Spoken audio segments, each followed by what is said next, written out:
मित्रों, आपने देखा होगा कि 21st सेंचुरी के सेकंड क्वार्टर का पहला बजट है। ये ऐसा बजट नहीं है जो केवल एक सेक्टर की बात करता है, ये हर वर्ग हर सेक्टर की बात करता है। और एक ऐसा बजट है जो अगले 25 साल का विजन रखता है, यानी 25 साल का विजन, 5 साल का प्लान और 1 साल का ये बजट। युवा शक्ति को इस बजट का केंद्र बिंदु बनाया गया है। और खास करके अगर आप देखेंगे तो युवाओं से जुड़ी हुई जितनी भी सुविधाएं हैं उन पर विशेष ध्यान गया है। मैं सबसे पहले तो आईटी सेक्टर की बात करना चाहूंगी। ये एक ऐसा बजट है जो डिजिटल एक्सपेंशन से अब भारत को डिजिटल सोवरेनिटी की तरफ लेकर जाता है।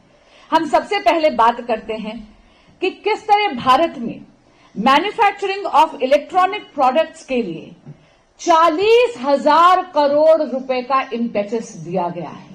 यानी भारत में केवल स्मार्टफोन के ही पुर्जे नहीं बनेंगे, केवल स्मार्टफोन ही नहीं बनेगा, बल्कि चाहे जेसीबी हो, चाहे अस्पतालों में लगने वाली लिफ्ट हो, एक एक चीज में आत्मनिर्भरता सुनिश्चित करने के लिए इस बजट ने प्रावधान करे हैं और इलेक्ट्रॉनिक कंपोनेंट्स की मैन्युफैक्चरिंग भारत में ही हो, यह सुनिश्चित करा है।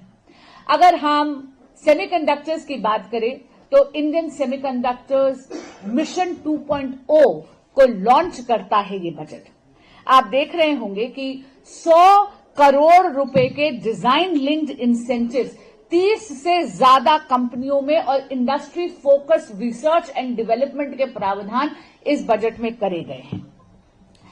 ये सुनिश्चित करेगा कि chip and IT related manufacturing में भारत में आत्मनिर्भरता हो, सेल्फ रिलायंस हो।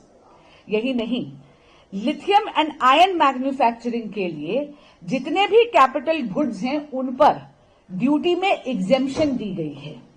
जो बेसिक कस्टम ड्यूटी है सोडियम एंटीमोनेट की, एक ऐसा रॉ मटेरियल जो सोलर ग्लास की मैन्युफैक्चरिंग में लाया जाता है, उसमें भी टैक्स एग्जेम्पशन दी गई है। इसका क्या अर्थ है? इसका अर्थ है कि ग्रीन एनर्जी की जनरेशन और एनर्जी की स्टोरेज दोनों को सुगम करने के लिए, उसको बूस्ट करने के लिए इस बजट में प्रावधान करे गए हैं। एक टैक्स हॉलिडे दी गई है 2047 तक उन सभी विदेशी कंपनियों को जो क्लाउड सर्विसेज प्रोवाइड करती हैं, ताकि भारत में एक डेटा आईटी सेंटर बनाया जाए। ये जो एआई ड्रिवन डिमांड है, इसको पूरा करने के लिए ये प्रावधान करे गए हैं। मुझे बहुत खुशी होती है आपको ये बताते हुए कि ये जो रिलेटेड एंटिटीज हैं, यानी क्लाउड स्टोरेज से जो एंसिलरी एंटिटीज हैं, उनको भी 15% का सेफ हार्बर देता है और उनकी जो मार्जिन की कॉस्ट है उसको घटाता है।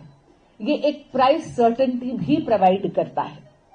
कहीं ना कहीं जो एआई ड्रिवन डिमांड है वो भारत में ये कैपेसिटी 8 गीगावाट्स तक पहुंच जाएगी 2030 तक, और ये उस बात को बूस्ट भी करता है, उसमें इम्पेटस भी देता है। एआई की बात करें तो एआई का प्रयोग हमारी आम जिंदगी में किस तरह उसकी एप्लीकेशन हो, उसका भी ध्यान दिया गया है। भारत विस्तार से हमारे देश के अन्नदाता को भी सुगमता मिलेगी और ज्यादा आसानी मिलेगी। भारत विस्तार एक ऐसा एआई ड्रिवन प्लेटफॉर्म है जहां पर हमारे देश के फार्मर्स, हमारे कृषि एक्चुअली में जाके crop related information real time में ले सकते हैं।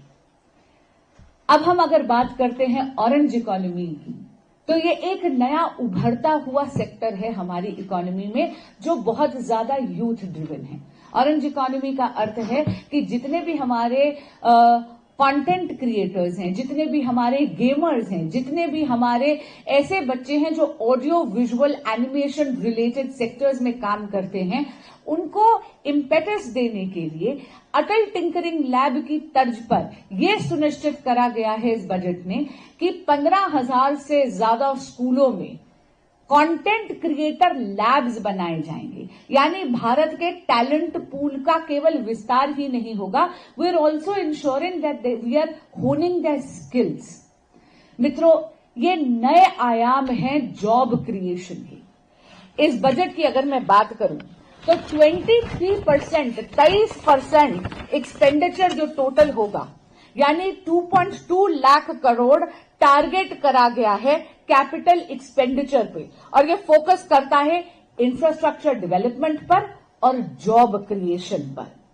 इसका अर्थ ये हुआ कि मनी जो है, यानी पैसा जो है, वो भारत के डेवलपमेंट में दिया जा रहा है। जब भी किसी भी बजट में कैपिटल एक्सपेंडिचर पर आप पैसा ज्यादा देते हैं तो एक मल्टीप्लाइंग फोर्स की तरह काम करता है। यही नहीं, इन्होंने ये भी सुनिश्चित करा है कि कहीं ना कहीं हमारा जो फिस्कल डेफिसिट है वो 4.3% तक आकर टिक जाए, इन्फ्लेशन मॉडरेट हो। यानी इस बजट में आपको फाइनेंशियल प्रूडेंस भी दिख रही है। इस बजट में आपको विकसित भारत की नींव को और सुदृढ़ करने के नए आयाम भी दिख रहे हैं। इस बजट में युवा शक्ति को जॉब सीकर की बजाय जॉब क्रिएटर और नए नए इंडस्ट्रीज में जॉब क्रिएटर की भूमिका वो निभा पाए, इसके प्रावधान भी करे हैं। कल कमलजीत सहरावत जी आने वाले दिनों में जब प्रेस कॉन्फ्रेंस करेंगी तो वो नारी शक्ति पे बहुत ज्यादा एम्फेसिस करेंगी और उनका केंद्र बिंदु वो होगा। लेकिन एक बात मैं जरूर यहां पे कहना चाहती हूं कि जब हम युवा शक्ति की बात करते हैं तो मेरे देश की बच्चियों की एजुकेशन को सुगम करने के लिए इस बजट ने ये प्रावधान भी दिया है कि भारत के हर जिले यानी हर डिस्ट्रिक्ट में बच्चियों के लिए एक हॉस्टल बनाया जाए। आप जानते हैं कि भारत की बेटियां स्टेम फील्ड में, साइंस के बाकी फील्ड्स में बहुत बड़ा योगदान दे रही हैं, लेकिन अगर उनके रहने के प्रावधान या उनके रहने की जगह सुरक्षित नहीं हो तो फिर बच्चों के लिए या खास करके बेटियों के लिए मुश्किल हो जाता है। इस एक डिसीजन से कि आप हर डिस्ट्रिक्ट में गर्ल्स के लिए आप हॉस्टल बनाएंगे, मोदी सरकार ने ये सुनिश्चित कर दिया कि मेरी बेटियां और ज्यादा आकर योगदान दे पाएंगी, निश्चिंत होकर योगदान दे पाएंगी। मित्रों, ये एक ऐसा बजट है जो भारत की वैश्विक पटल पर भूमिका को रीडिफाइन करता है, और ये बात आपने कल ही देख ली।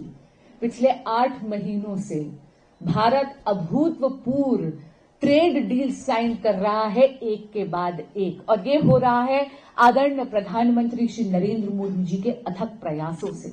चाहे वो भारत न्यूजीलैंड डील हो, चाहे भारत यूके डील हो, चाहे वो भारत ओमान डील हो, और हाल ही में जो भारत की यूरोपियन यूनियन के साथ ट्रेड डील थी उसे तो मदर ऑफ ऑल डील्स कहा जा रहा है। That deal alone covers 1/4 of the global GDP. लेकिन कल जो ट्रेड डील भारत ने साइन करी है अमेरिका के साथ, इसने ये सुनिश्चित कर दिया है कि भारत आर्थिक इतिहास में एक स्वर्णिम काल का आगाज कर रहा है।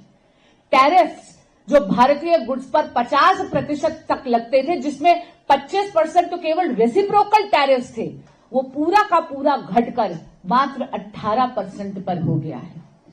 जितने भी हमारे कंपेटिटर देश हैं उनके मुकाबले भारत पर सबसे कम टैरिफ लगाया गया है 18% का। मैं पुनः कह रही हूं, 50 से 18% लेकर आए हैं मोदी जी, और ये केवल और केवल ये उनके, मैं कहूंगी उनके धैर्य, उनके संयम और उनकी कुशल कूटनीति के परिणाम स्वरूप है। ये जो इतना कम टैरिफ लगा है कंपेटिटर देशों के मुकाबले, ये भारतीय मेड इन इंडियन गुड्स को एक कंपेटिटिव एज देगा यूएस मार्केट में। यही नहीं, जो टेक्नोलॉजी एक्सेस यूएस हमें देता है उसमें भी सुगमता आएगी, यानी भारतीय रिसर्च को, भारतीय मैन्युफैक्चरर को एक बूस्ट मिलेगा, क्योंकि हमारा एक्सेस अमेरिकी टेक्नोलॉजी के प्रति और आसान हो जाएगा।